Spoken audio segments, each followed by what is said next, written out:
तौबा करें तो फिर बदल जाएं, फिर तब्दीली आए। और ये कोई मुश्किल काम नहीं, जो बदलने वाले थे वो बदल गए।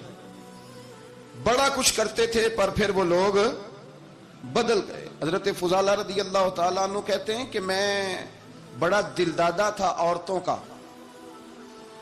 और मेरा माहौल ये था कि मैं कत्ल भी कर लेता था, माज़अल्लाह चोरी भी कर लेता था, और रात मेरी तबीयत थी माज़अल्लाह नई से नई औरत के पास जाना। कहते हैं अबू जाल ने ऐलान किया कि जो नबी पाक अलैहिस्सलाम का सर अक़दस माज़अल्लाह काट के लाएगा, नकले कुफ्र कुफ्र न बाशर, 100 सुर्ख ऊंट इनाम मिलेगा। तो मैंने इरादा कर लिया कि मैं बहुत सारा इनाम हासिल करूंगा।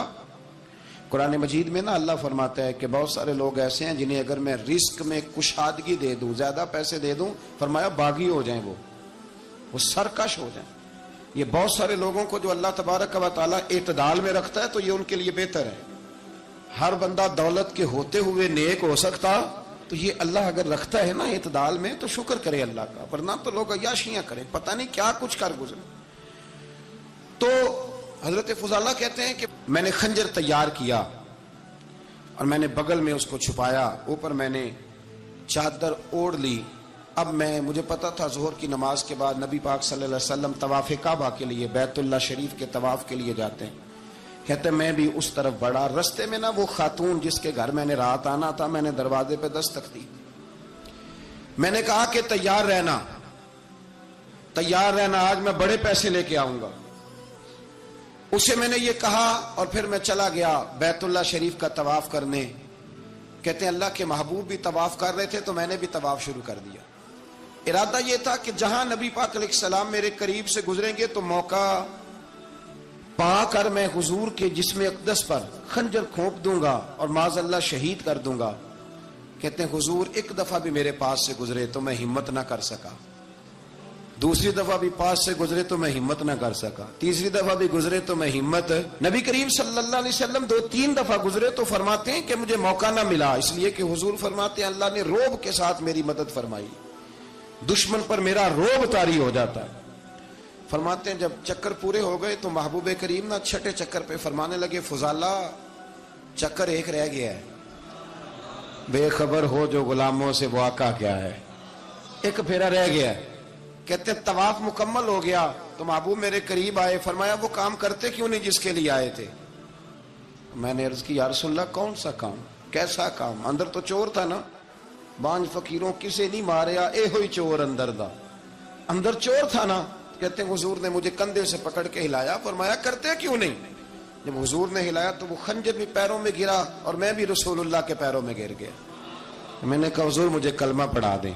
कहते हैं हुजूर ने पहले मेरे दिल पे दस्ते मुबारक फेरा, फिर मेरे नबी ने मुझे कलमा पढ़ा दिया। अब ना मुरीद होने वाला कहता है कि जी आहिस्ता आहिस्ता मैं ठीक हो जाऊंगा। अब वो आहिस्ता आहिस्ता का क्या तर्जुमा है ये बिल्कुल समझ नहीं आती। भाई किसी बंदे से 5 लाख रुपया लेना है तो उससे वो कहता है जी मैं आहिस्ता आहिस्ता दूंगा, 500 रुपया दे दिया करूंगा रोज का, तो कहते हैं मेरी रकम खराब होती है, पूरे दो।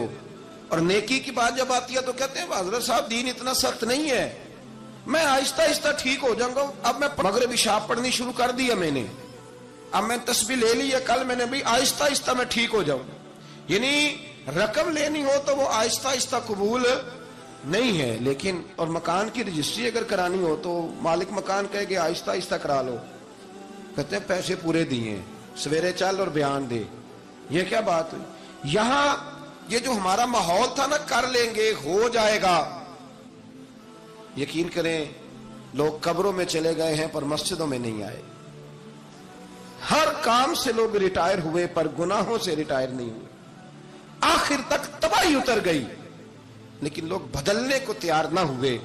हजरत फुजाला कहते हैं अभी मैंने कलमा पढ़ा, अभी मैं वापस आया, रास्ते में वो बीबी खड़ी थी। कहते मैं वो शख्स था कि औरतें मरती थी मेरे ऊपर और किसी की जुर्रत थी कि वो आए बाएं शाएं करे, लेकिन फरमाते हैं मैं बीबी के पास से गुजर गया। पहले तो उसका ख्याल था रुकेगा, लेकिन जब मैं रुका ना तो दरवाजे पे आई, और जब मैं गुजर गया तो उसने आवाज दी, लेकिन मैंने सुनी अनसुनी कर दी। जब आगे बढ़ा तो मेरे पीछे दौड़ी। फरमाते मुझे पकड़ के कहने लगी फुजाला तुझे क्या हुआ, तू वही नहीं जो यहां से गया था? आप फरमाते मैं कभी नहीं रोया था, मैं कभी नहीं रोया था, اور جب کہا نا تو وہی نہیں، کہتے میں نے سر اٹھایا تو میری آنکھوں میں آنسو تھے، میں نے کہا میں جو گیا تھا وہ نہیں ہوں، اب تو میں محمد عربی کا غلام بن گیا، اب میں وہ نہیں ہوں، اب نہیں ہو سکتا کہ کوئی میری نظر میلی ہو جائے، یہ کیسے ممکن ہے؟ اب نا اسلام کی تعریف ہم نے یہ کی ہے کہ خبردار کوئی ہمارے قریب نہ آئے، ہم کسی کو بات نہیں کرنے دیتے کہ ہم مسلمان ہیں، ہم بات نہیں کرنے دیتے۔ پتہ کیا بات ہے؟ ایک میری یہ تقریر ہوتی ہے ممبر پہ، اور ایک میرا عمل ہوتا ہے جب میں سفر کرتا ہوں، جب میں گاڑی میں بیٹھتا ہوں، جب میں دوستوں سے ملتا ہوں۔ جب ان دونوں باتوں میں تضاد آتا ہے نا، تضاد، تو لوگ تقریر کو جذبات نہیں کہتے، ایک فن بن جاتی ہے تقریر۔ آپ کو پتہ ہے نا، واعظین نعت خواں کہتے ہیں میں نے محفل لوٹ لی، پھر لوگ شمار کرتے ہیں کتنے لوگوں نے سبحان اللہ کہی، پھر لوگ شمار کرتے ہیں کہ آج 5 بندے روئے بھی تھے جب میں تقریر کر رہا تھا۔ تو پھر یہ فن ہے، یہ جذبات کا اظہار۔ سمجھ لیں بات کو کہ عمل جب آپ نہیں نہ کرتے عمل، تو آپ خود بڑے بے چین رہتے ہیں کہ یار یہ میں کیا کر رہا ہوں، یہ کون سا گورکھ دھندا ہے کہ میرا عمل صفر ہوتا جا رہا ہے۔ ہمارے ایک استاد تھے تو وہ فرمایا کرتے تھے کہ اگر پڑھے لکھے آدمی کو تم بے عمل دیکھو تو اس سے دور ہٹ جایا کرو، ورنہ تمہیں بھی بے عمل کر دے گا۔ میں نے ان سے عرض کی، میں نے کہا حضور یہ کیا ہے؟ تو فرمانے لگے اپنے حضرت صاحب سے پوچھنا، وضاحت کریں گے۔ میں نے حضرت صاحب سے کہا جی عجیب بات کر دی ہے، علم والے بندے کے پاس بیٹھ کے تو علم آتا ہے۔ تو وہ فرما رہے تھے کہ علم والے بندے کے پاس اگر وہ بے عمل ہو تو بالکل نہ بیٹھنا۔ تو حضرت صاحب فرمانے لگے انہوں نے صحیح کہا ہے۔ اب بات بہت بڑی ہے، پتہ نہیں آپ کی سمجھ میں آتی ہے نہیں آتی، بہرحال کر دیتا ہوں۔